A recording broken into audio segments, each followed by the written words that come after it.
Next issue. Lucius found this method to motion for the next case was actually quite convenient. Murmurs increased in volume, again, and soon a new voice sounded out from the house of unlife. This voice sounded quite like a whisper, but was still clearly heard. General Kevin, representing War Marshal Ken, requesting permission to speak. Clink! War Marshal Ken's last report this month asks to be returned from the southeast border. The great tomb of Neolith has been very quiet, as of recent, and shows signs of demilitarization. He believes that some restructuring of their government is in place. He requests to come back to the capital for rest. Everyone knew rest was actually him wanting to come back to Court War Marshal Veruca. While the request wasn't actually uncalled for, the most unnerving thing about this report is the way the great tomb of Neolith was acting. Neolith had always been very aggressive and warlike. They and Jakan had been at war for ages and only put their differences aside once. The time they tried to sneak attack the kingdom, but now they are being quite strange. Request denied. After a few seconds of thought, responded flatly. The officials had become numb at this point. This would have been something normally shocking to them, as the Holy Witch King hadn't denied a request for holiday to date. He had shown that he trusted the decisions of his war marshals, and if a war marshal believed everything was peaceful, then it was. Let War Marshal Ken know that the great tomb of Neolith is up to something. If it is what I'm thinking, they will soon send an ambassador. When the ambassador approaches him, he is to escort their assembly to the capital under military orders, ensuring their safety within our kingdom. He may take his leave when he returns at the time. Jack let out some thoughts about Neolith. These words lingered in the minds of the officials. In the minds of the officials, they praised the far-sightedness the Holy Witch King had shown. I've seen this situation in an anime, once. The enemy nation had a coup d'etat, restructured, and wanted to ally with its former enemy because they were weakened from the coup. I remember they sent over a princess to tie the countries together in marriage. I hope that isn't the case this time. I just took Leslie as my consort, today. Jack's far sight was based on a cartoon he had once seen. While the officials didn't know what was a cartoon, they did know what was a show or a play, and if the officials knew this, they would have died a true death on the spot from sheer anger. Clink! Any remaining issues, concerns, requests? Lucius asked the court. Leslie had finally realized that she was propped up on the throne next to her love. She froze up and didn't dare to move. She knew that it was her love that placed her there, but this was somewhat improper. What would the officials of the kingdom think? Leslie looked back over to Veruca, who was talking to one of the other war marshals still stationed in the capital. Honed from years of military service, Veruca felt a gaze other than the Holy Witch King. She looked up to where the gaze came from and seen Leslie staring at her. Veruca knew why, and simply and sweetly smiled to Leslie. Warnings were sounding off in Leslie's mind. Why hadn't Veruca ever shown interest in my grace before? She knew that Veruca had been single for her entire unlife and was known as the #1 bachelorette in the kingdom. The only reason why Leslie didn't have this title was because of her interest in the Holy Witch King. Is it because my grace has made me his consort? Leslie just stumbled onto the reason for Veruca's intention. As the murmurs continued, Jack became impatient. He had a lot of things to do and a lot of information to go over. Clink! Grand Minister Lucius looked to his grace, and Jack looked down. Have the court adjourned for? Jack was going to say tomorrow, but remembered how long it took him to absorb his last holy tome. A month. A month? Lucius was surprised.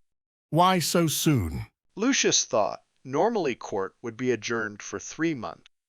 These issues are more serious than even I thought. Jack thought a month was going to be a long time, but Undead's sense of time was greatly distorted.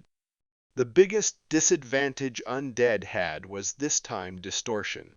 Other short-lived races reacted to them much faster and could outmaneuver their armies and rebuild their forces faster. While they were slower in time, the undead races tend to be stronger individuals on the whole. Grand Minister Lucius' voice rang out and silenced the officials. Court will be adjourned for 1 month's time. The Holy Witch King finds these issues pressing and must be solved quickly. May his grace have mercy on your undead souls. As these last words issued forth, the officials were so numb. It wasn't until later, when they had already arrived home, did strength leave their bodies, and they collapsed on the floor. Many had their families or servants to move them to their evening tombs, many of which had never been used before this day.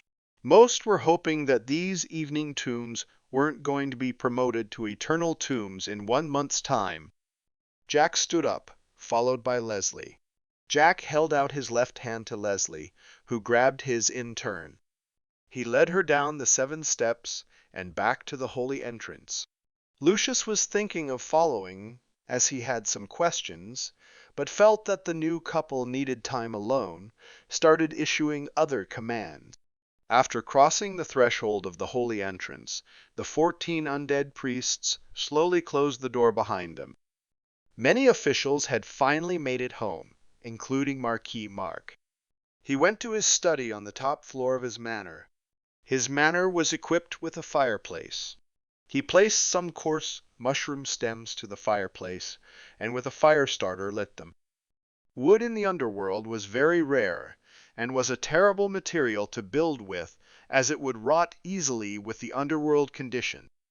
Marcus Mark took his place by the fire in his old chair and sat down at last. Time passed while Mark was listening to the fire. The firelight caused flickering shadows to appear on his face. Mark was deeply going over today's court. After several hours later, a servant announced the coming of business head John to the manor. Shortly thereafter, a burly zombie dressed in merchant vestments hobbled into the room. Say, Marky Mark, must have been a hard day today? With John's odd gait, he made his way to the chair left open beside the fire and sat down. The silence lasted for about an hour. Soon, with a cough, Marky Mark spoke at last. Yes, very hard. What makes it so hard? It's not like this is the first time you've been to court. The Holy Witch King is different from before 1,000 years ago.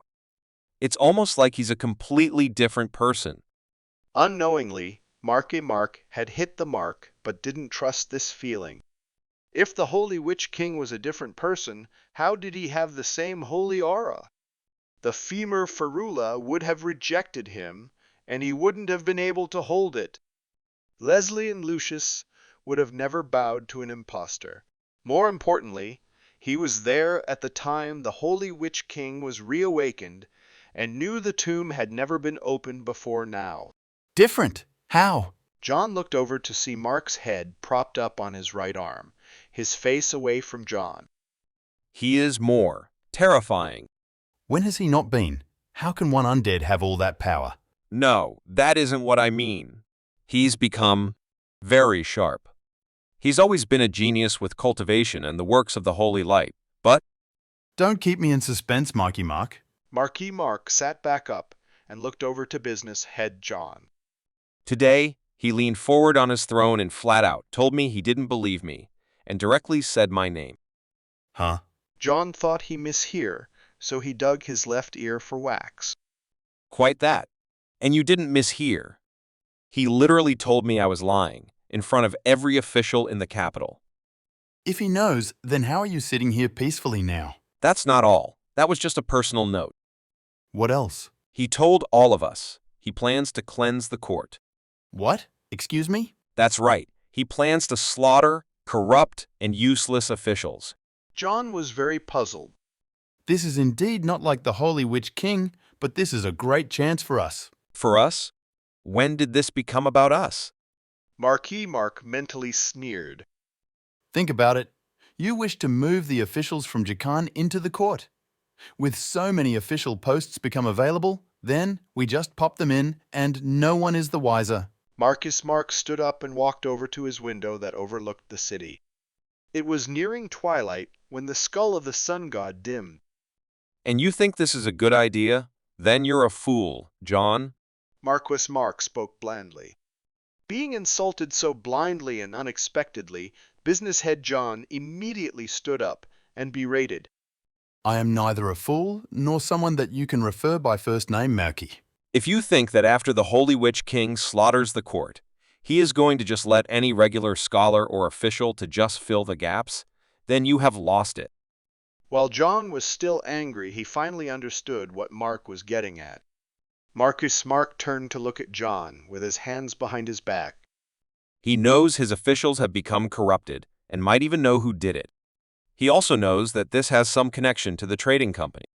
Furthermore, I bet he already knows what countries are involved. Dare I say that he already has his entire kingdom in his palm and is only waiting to make a fist. At this point, Marquis Mark was faintly rattling, but not from fear, but from anger. He is an undead damn genius. How? How, damn it? I ask. Does he know? He only woke up a week ago, Count. Oh, right. It's Consort Leslie now. Even business head John became more sober at this point. Consort?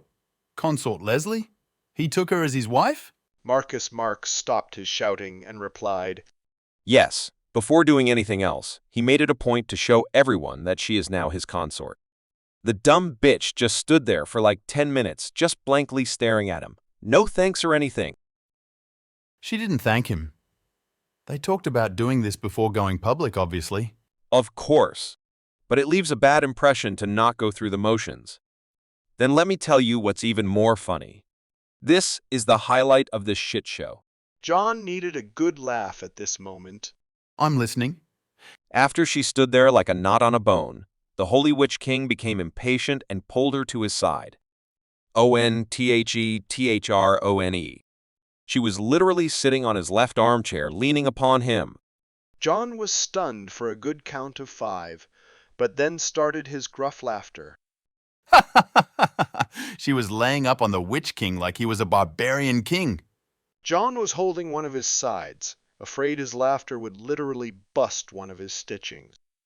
While funny, it's not funny that she now has more power. With the coming cleansing, her and that old pile of bones, Lucius, are going to be a pain in the hip bones. John's laughter slowly eased up, and he nodded in agreement. Things are turning for the worst, and I only have a short time to remain low-key. I need you to take a message to Stonge. Marquis Mark took a few steps, and from his pocket of his vest, he handed John an ivory bone that was etched with black writing. This writing looked like some kind of code. John took the bone. Is Marky Mark from Stonehenge then? John wondered. All right, but what's in it for me? You have already hiked the prices of all the goods in the kingdom, even mine. What else do you want? Leave me be, and get on. Laughingly pointed to the door. I'll see you in about 2 months then. John replied before walking about. No, you won't. Muttered Marquis Mark.